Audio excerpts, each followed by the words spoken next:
Bustleton and the beautiful part of almost the Margaret River wine region south of Perth plays host, as it has done since the mid-80s, to the Forest Rally. It is the second round of the E-Road Australian Rally Championship. Good morning, everybody. Greg Rust and Dean Herridge with you, along with Taylor Marlene. We are live at the end of the second stage of the day, and our first car has literally just arrived. Harry Bates and Coral Taylor. This is Ellis 1, 18.3 Ks in length, and at about this point, we've chalked up 30 kilometres of competitive for the day, 80 in total to come on day two. Here's Taylor with Harry Bates.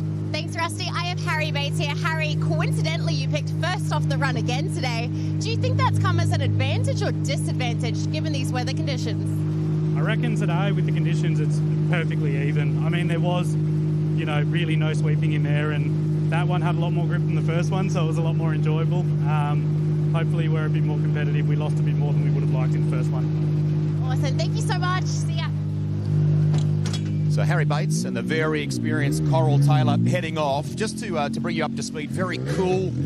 And we've had this morning at around 6 a.m. some very damp conditions. But here's a recap of the schedule for the weekend proper. 100 Ks of competitive yesterday. There is 80 in total today. We've already had Ferndale South, which is 11.1 Ks. And they're arriving here for some of the chats and commentary that we're doing at the end of Ellis 1, 18.3 Ks.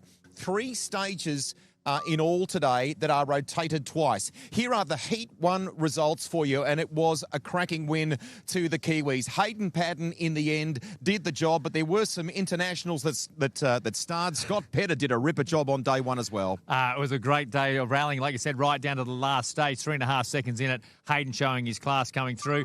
Thought that Scott played the long game there. He's thinking a bit championship, which is nice to see from that point of view. And, of course, we're at the second stage today, so a little bit to play out in regards to times. Scott Petter very quick in the first one. In actual fact, Tom Christensen has done it again. He was the fastest in the opening stage. Let's see what Scotty's got to say about his second stage today. Scott Petter, we're now 2 stages down for the second heat of the day. How are we feeling? Yeah, good. The car's really good. We had a spin in the 2 stalls in the first stage. We were flying in the first split, and we lost about, I reckon, 12, 15 seconds in the stall. So the car's really good in the wet. That's sweeping a lot of gravel in that stage, but overall, I think it's okay. All time that you think you can make up in the next run? Yeah, look, car's good. Notes are good. Glenn's doing a good job. Everything's fine. It's just super sketchy out there with the slippery corners that you think aren't slippery and the ones that you think aren't. So it's bizarre, but having a great time. Yeah, tricky conditions. Thank you so much, Scott. Good luck. So Scott is in the new generation Skoda, we should point out. Glenn McNeil alongside him. Now, the really intriguing thing in his comments there, and to add to what Harry was talking about, as we go down the order here, with the rain that we've had at about 6 a.m. this morning, a decent downpour, it is cold, it is chilly where we are here at the end of the stage at the moment. Microphones are shaking, buddy. We're on the top of the crest here. But I guess the point is the way the road will chop up or change, shall we say, compared to the dry running that we've had in years gone by. It's going to be tougher for those following Harry, isn't it? Well, it's very inconsistent, and I think you can hear there, Scott did a really solid job. He was second quickest, first one. Just overheard him say he spun twice. So, you're dropping time. So it's now about limiting the amount of drama that you have and sort of playing it out. So they'll reset a little bit. As a driver, you sort of will take into account how those stages are gone. They'll repeat them later. They won't get any better, by the way. But there's no sun either. So we've sort of spoken before that under the trees might always stay a little damp, and you've got to sort of try and pick the surface. It's even outside, where it's open, it's not getting any sun, so it's just damp on top. And what tends to happen, the moisture comes to the surface, and it gets worse and worse as the more and more cars go through. Awaiting now the next of the GR Yaris's, the Rally 2 Yaris's, run by Neil Bates Motorsport. This is our championship leader coming into this round. Lewis Bates was on top of the points after his home event in Canberra by 12 coming into this, along with Anthony McLaughlin. We are waiting for times to come through. We only have, at the moment, from our time at the end of stage 7, so approaching or coming into this stage, Tom Christensen on top. Let's go to Taylor. Thank you. I've got Lewis Bates here. Lewis, you're third off the run now. It must be getting quite slippery. How do you feel? It's tough. It's hard to judge. So not really sure how hard to push. The grip level's changing constantly. But anyway, we're through. Tricky to know how to push and pull back in sections, but you're doing amazing. So thank you. Toyota Gazoo Racing crew will leave us here. I think it's probably worth drawing on a bit of your knowledge, if we can, at this point. What are the things you're looking for on these roads to try and get that confidence or to know when to be wary? What are the visuals? Well, for Harry, it's surface change or colour change. You're looking for colour change, dark patches, trying to pick if there's any water on the road, standing water in the lower parts.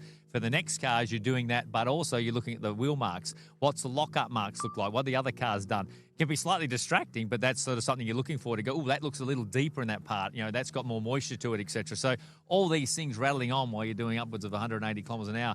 And Lewis quite rightly saying there, I'm not sure what the right pace is just yet. It takes you a little while to, you get caught out by one corner and you do a spin like Scott Petter, you're dropping time. So how hard do I push type thing? We have a really cool live setup here for you at the end of the second stage of Heat 2, waiting for some numbers to come through in terms of live timing. Here's our Heat 1 winners. Hayden Patton, John Kennard on approach, 7-time New Zealand champions. You know they've been successful in recent years in the European Rally Championship. Really cool to have them as a part of the E-Road Australian Rally Championship in 2025. Heat 1 winners. But it feels like the confidence in the I-20 just isn't quite there yet. We need to see what the Stage 8 times are. Taylor, take it away and let's hear what Hayden's got to say. Hayden Patton, you mentioned yesterday that you weren't too sure confidence-wise how to approach certain corners in these conditions. Has it improved at all today? Well, not in the first one. This one was a bit better, but we just got no traction at all with this car. We're just sitting on the top, just spinning wheels. So, yeah, this stage here, we couldn't have done much more. The first one was not good from my side, but yeah, it is what it is. Scott mentioned the same as well, so hopefully the next stage is going to improve for you. Hopefully. Thank you.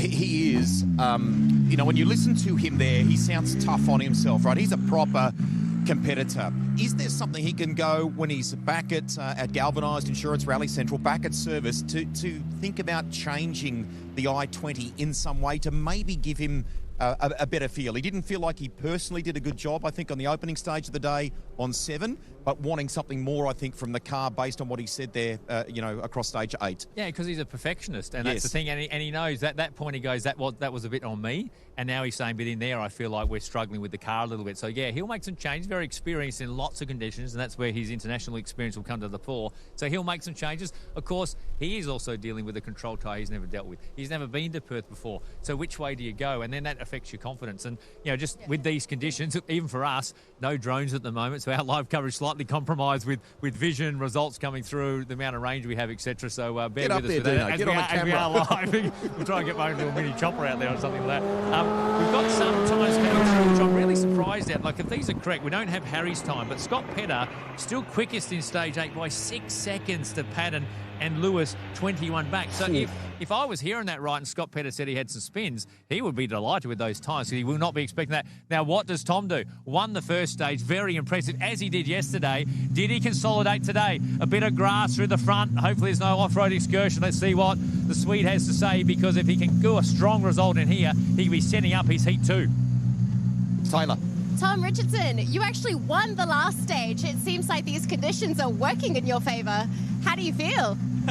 Honestly, I think it's the road position or the start position. I can use the lines where they have been before. So the first 2-3 cars definitely have another position and another story. So I think that's the main thing. We go completely safe now, and but still try our best, try to improve with the car and so on. But very enjoyable stage, but so difficult because you can never know when the grip is changing or something like this. So He heads off. We're just waiting to get an update on some times, given the performance that we saw from him on stage 7, our first stage of the day in Interesting Heat 2. from him, he's saying there, I'm trying to overhear the conversation when my comm's not working, but that he feels like his road position's helping him here. Okay. I mean, that's definitely what we would think on the dry, but for a guy who's never been here before, and he can see the lines, he was mainly talking about those lines I was talking about. He can sort of see a little bit ahead of the game, so it's probably helping him make some better decisions rather than being the pioneer. Like I said, I think it's still less of a disadvantage being one in these conditions than it would be in the complete dry. Yes. But he's still thinking, well, me sitting at 5 on the road, I think is helping me. Just to explain that too, we have a very unique, a very trademark ball bearing style surface here in Western Australia that ordinarily the drivers would prefer not to be the opening car on the road. You want to have a road position where it's a little bit more swept, but the damp conditions, that does change that today.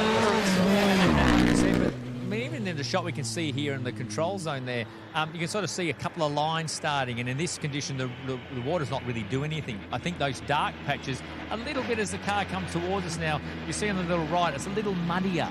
If that gets consistent on the long term in the corner, the car will, understeer. It'll be difficult to get turned in. The blocks of the MRF get covered in a clay, which almost makes it like a clay slick, almost like being on a speedway car and things. So that's what they're talking about, they're being inconsistent. Really difficult to pick that. We've probably got a nice bit of road.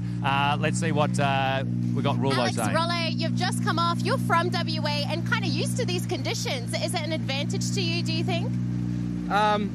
Used to these roads, but we haven't had a lot of wet rallies, especially here. There's probably only one last year, my first ever rally. So, yeah, really tough this morning. The first stage, the car just wasn't doing what I wanted it to do. So, really struggled. We're a little bit better then. So, a few more tweaks and we'll get closer. But, yeah, bit of a rough one this morning. Yeah, all the drivers are saying very similar things, but you're looking great. So, good luck out there.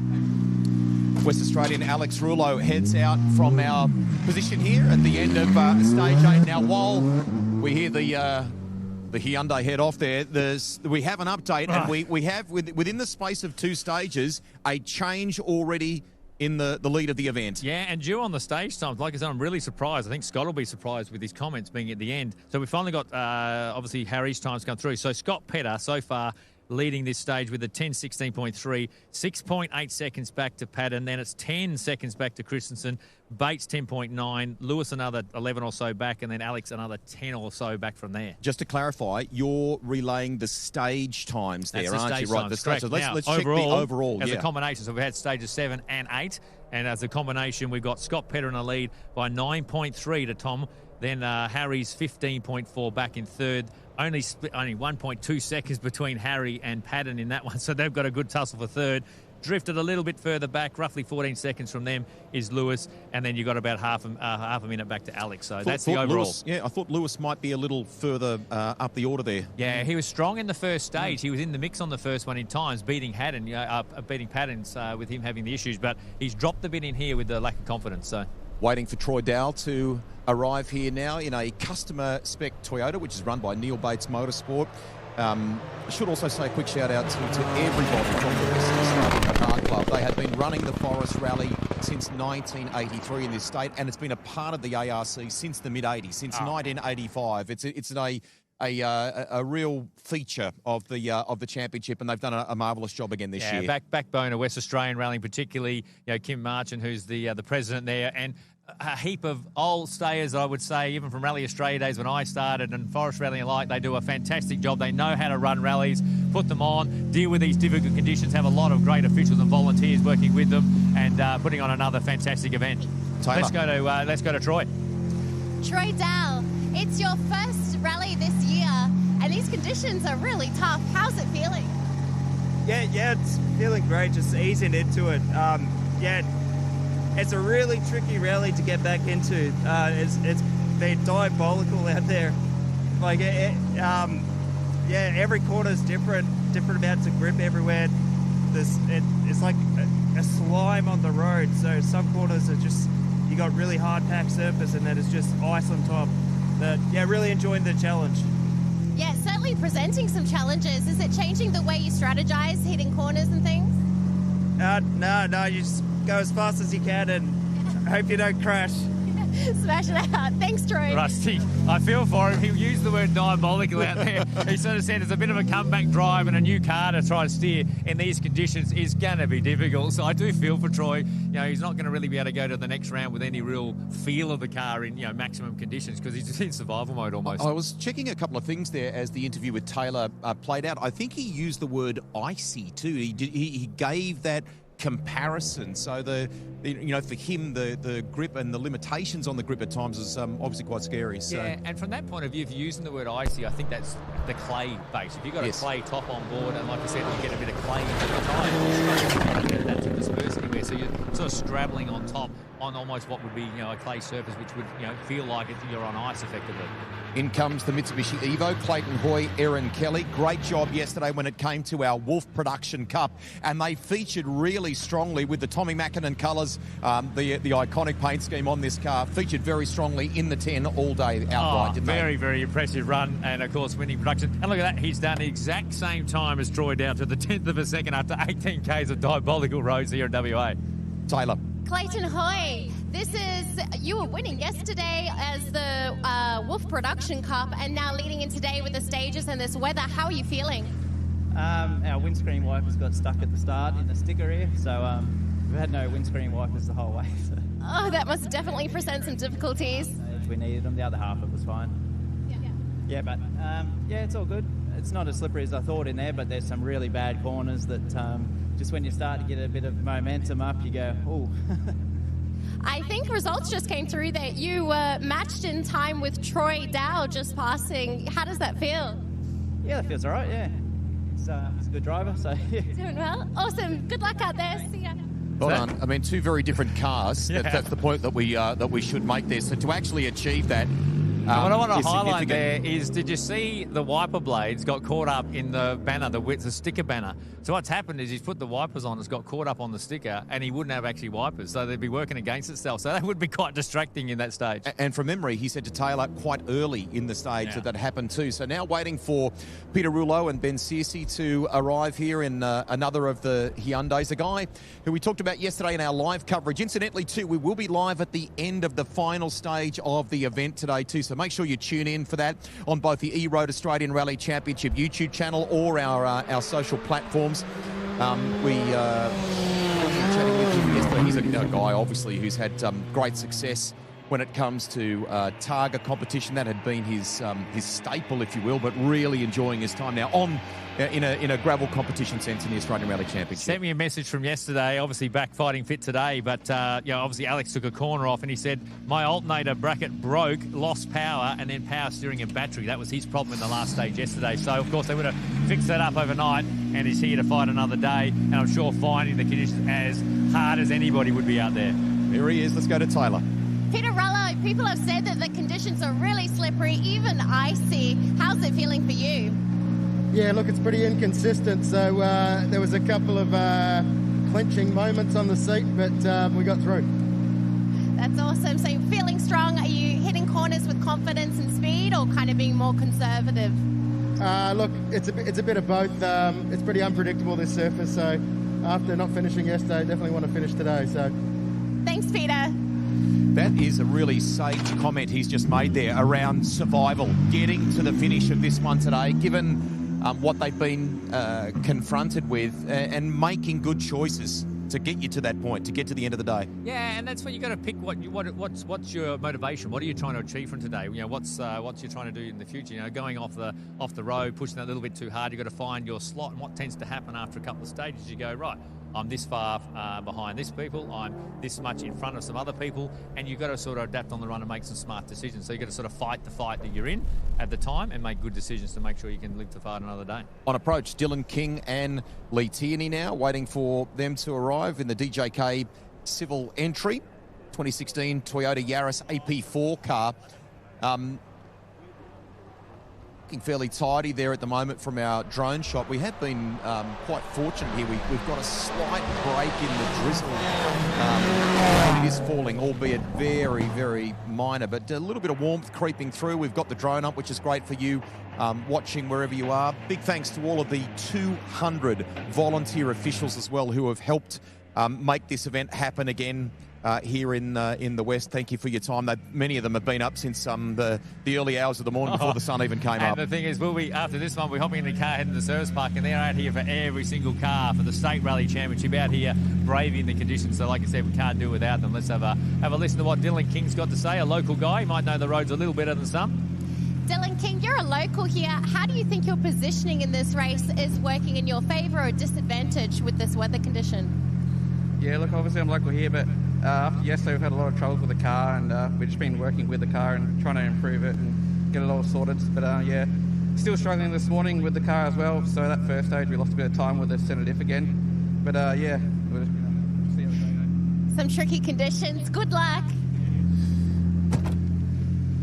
So as he heads off, just listening to the beautiful sound of that car, we are waiting for another local in Craig Rando and Scott Beckwith to come into frame as well. Is it an advantage for locals at the moment, or is that a bit nullified by the conditions? I mean by that is you would understand what the road might do, what the conditions are going to be, so you can sort of make some bet, like you say, making good choices in regards to where you're going to be and what you're going to do, etc. So it doesn't necessarily make you any better in position, etc., or give you an extra pace, but you have an understanding that when it's like this, or what the conditions are like, or reading the road or how it looks, etc. So why don't we quickly update the standings for everyone if you've just joined our live coverage here. We're at the end of Special Stage 8, Heat 2 of the Forest Rally in West Australia. And this is the stage times themselves from this stage. So, of course, when you Scott Petter, one from Padden, Christensen, Bates, Lewis in 5th, Alex Rouleau, Troy Dow and Hoy were on the same time.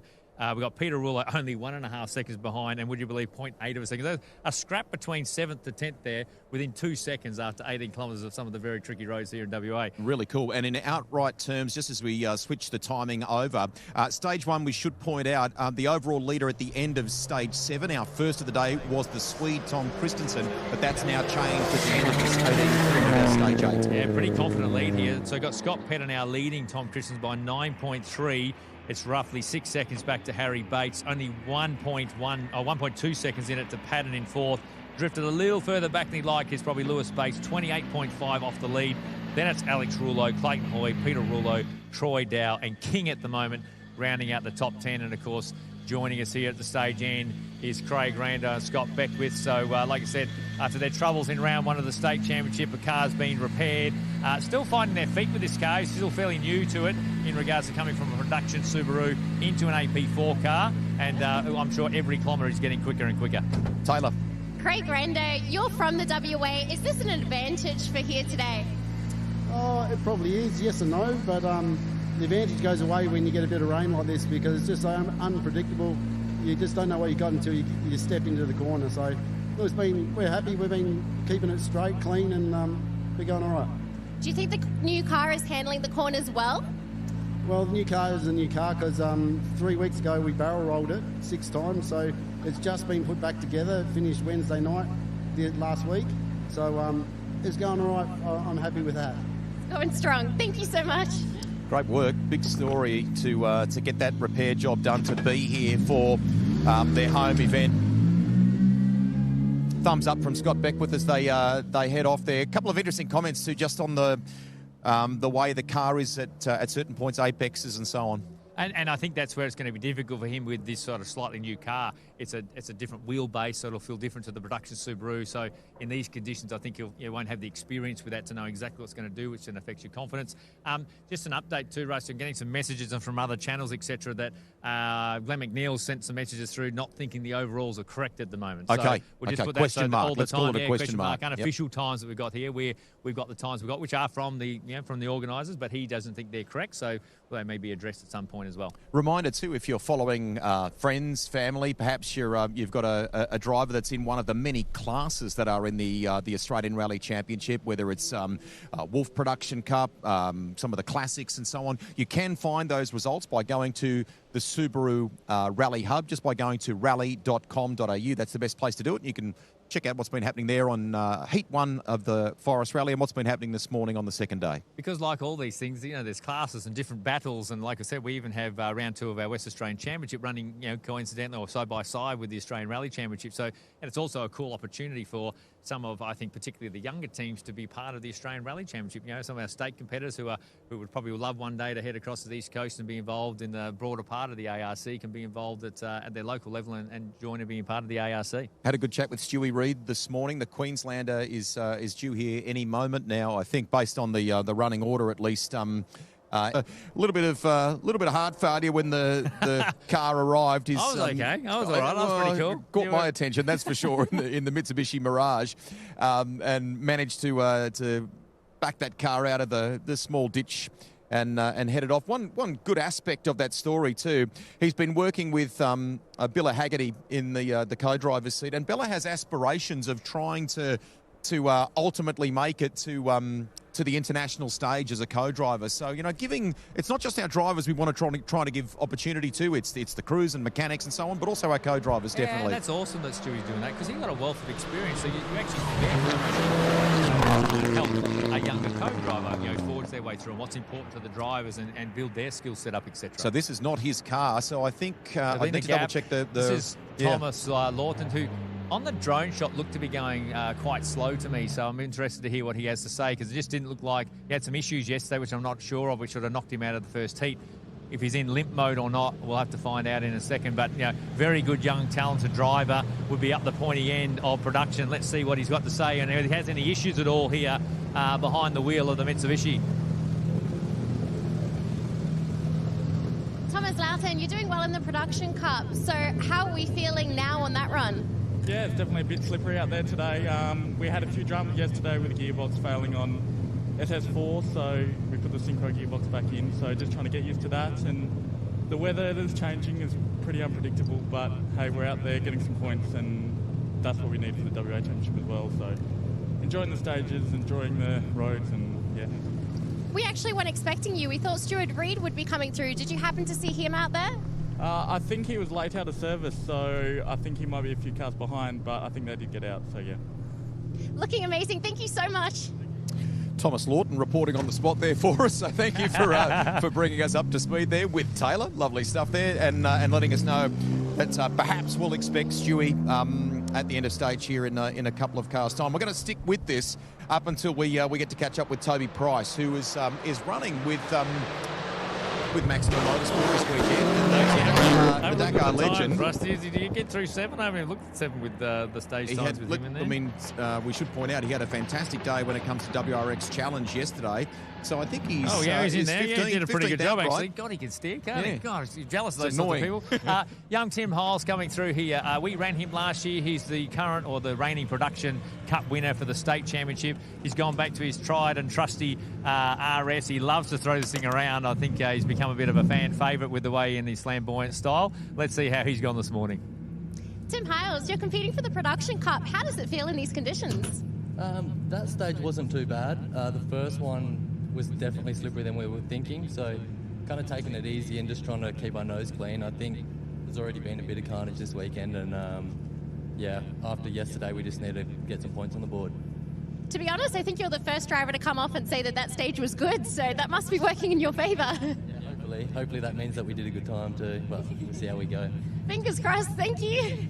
That is one seriously cool car, and if you enjoyed your rallying in the early 90s, and I think, as I said yesterday, I mean, it immediately reminds you of the late, great Possum Bourne, even Colin McRae in his early days and so on. So, cool car. Very cool car. They do have a great sound to them. Another little small thing you don't think about, but you see it in the service park, Rusty, is in these conditions, the cars get a heap of mud and clay and that built up in them. It actually can add upwards of something like 20 kilos by the time, because it just claws on everything, stays and everything, and the teams will actually try and get rid of some of that to, one, help it be lighter, but it's also can be hard on components. For instance, we will run rear scrapers in the rear wheels, because that, you can imagine on a four-wheel drive car, the front tyres are spitting the rocks or the dirt to the back end, and it gets stuck on the inside of your rear wheel. Now, if you don't do anything about that, or you don't have a scraper system in play, if it stays for too long or it dries out, particularly as the brakes are so hot, it can actually start to affect and almost sandpaper your brake calipers. Oh, wow. So a little bit in the rear. So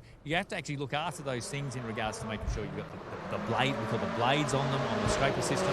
Make sure the blade, otherwise you'll be all sorts of drama through just having not the ideal setup or be able to take on the conditions. And like I said, that's brought about by these, being clay or dirt, etc. So, little small things a lot of people wouldn't realise are on a rally car. Not to mention, you and I are the chair and deputy chair of the Clean Freak Association, so we'd probably struggle with that. It's clearly the wrong sport, aren't I? I don't know how that works. It's ironic. It is ironic, but we do love it. We love it immensely. Okay, yesterday this car was pretty wild when we were live at the end of Heat 1. Nice and sideways as it came through. Let's take you to box and Carla Batch. Exactly, very spectacular rear-wheel drive car. Great to be able to celebrate the two-wheel drives. Let's go to Taylor and chat with him now. Nicholas Box, you're the first of the two-wheel drives to come through. How does it feel? It's really loose out there, but we were having a crack because we got a flat on the first stage, so we're well behind now. So making up some time. Are you being more conservative or going? I was conservative on the first stage. That one I wasn't, but I reckon I tried too hard and probably made it worse. Oh, we've got to give it a good shot anyway, so thank you.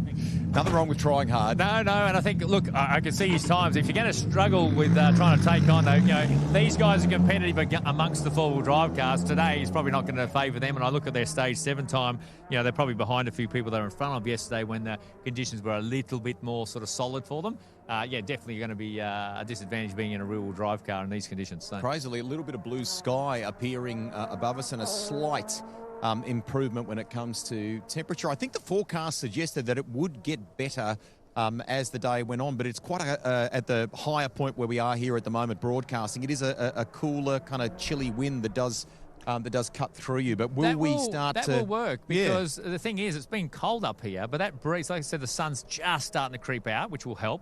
But even the breeze is helping. It's even where we are now, we've sort of got a bit of a vision where they take off on transport or liaison of about 500 metres. That's softened. That has now dried out slightly. So I think this afternoon's conditions will be better if the rain stays away. The trick then is there'll be sections that are rough now. Yes. Because as the road hardens up and you've sort of had all these cars sloshing through, whatever that leaves behind with it, a bit of a mud pile or on corners, you'll have ruts. And those ruts will be quite solid if they in the sun and they bake away a little bit in the next couple of hours or the breeze starts to dry the road up.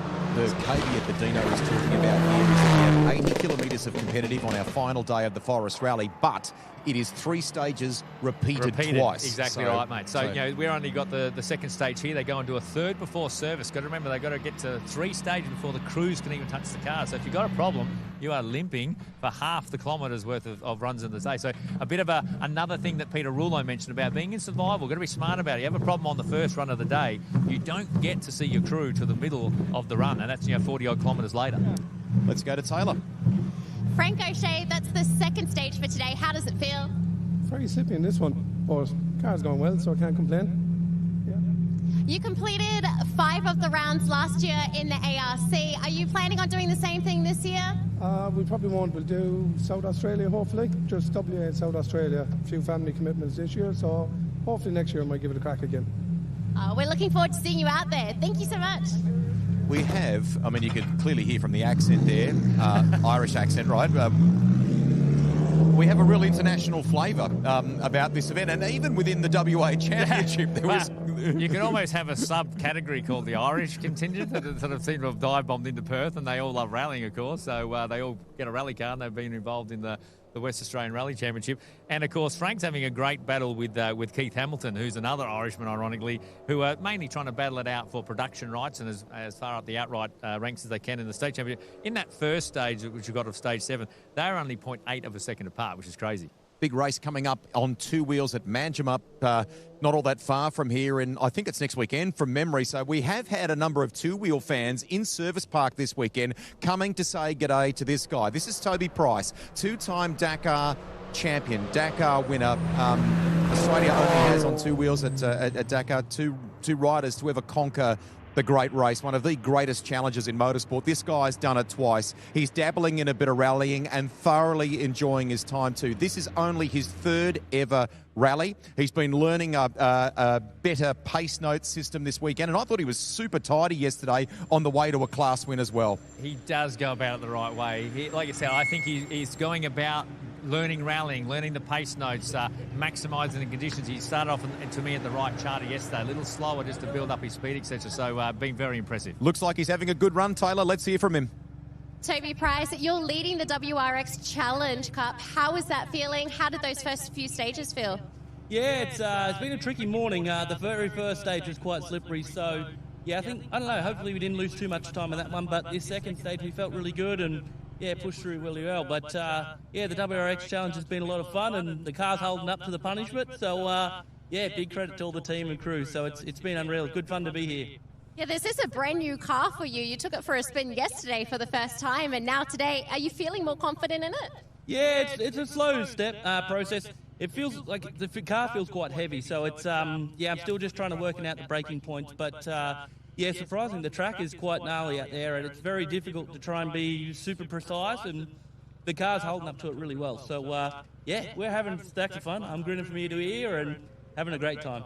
Sounds great. Thanks, Toby. With Holly Kilbride in the co-driver's seat there too, and I think that is Stewie Reid approaching in the background there. So be interested to see what his problems are. So yeah. So off he goes. We were going to call a halt, I think, to the coverage here, but we can see the damage to that left front. Should we get in just quickly and find out from Stewie what's held up the Mirage here, what the reason for we believe, a late departure from service was, and there is a little bit of damage to that car. So, Taylor, let's see if we can find out what the delay has been and why they were late out of service. Stuart Reid, we had a bit of damage to the car and you were a bit late starting today. What happened out there? Yeah, we've had a few little car issues that it just held us up a little bit. On the first stage this morning, there was a sort of a turbo problem, so we managed to fix that at the end of the stage. And yeah, it's a long day, so we'll just get some practice and keep developing the car and moving on. Do you think it's all time that you can make up further on in the day?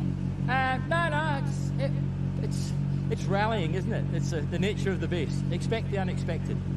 Definitely. Thank you so much. He knows this game incredibly well, and you know, he's pivoted clearly here on the way that he's going to approach the rest of the day. Just before we leave you here at the end of Special Stage 8, a recap on the outright standings for you at the moment as Dino dives for his live timing. We can tell you that the Swede Tom Christensen won our opening stage of the day, stage number 7. He was our early Heat 2 leader, but that changed at the end of this one. So Scott Petter at the end of this stage was on top. Yeah, we're unofficial times. Obviously, we think there might be some errors in here, but Scott Petter leading the way from Tom Christensen by 9.3 on our results at the moment. Harry Bates 15.4 back, very close behind Hayden Patton. Lewis Bates in 5th.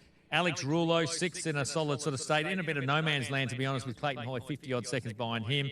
Only 6 seconds back to Peter Rouleau. Troy Dow's about 10 back, and then Tim Hiles in the old legacy, would you believe, is rounding out the top 10, just in front of King, Rando, Lawton, and the rest of them. All right, that's going to be it for us from here. Go to rally.com.au for the latest results. You can also check in on our E-Road Australian Rally Championship social channels as well. We'll have updates throughout the course of the day, and we will be live at the final one of the day, our final stage of the Forest Rally. Let's see who wins round 2 of the E-Road Australian Rally Championship. Hope you'll join us then. Bye for now.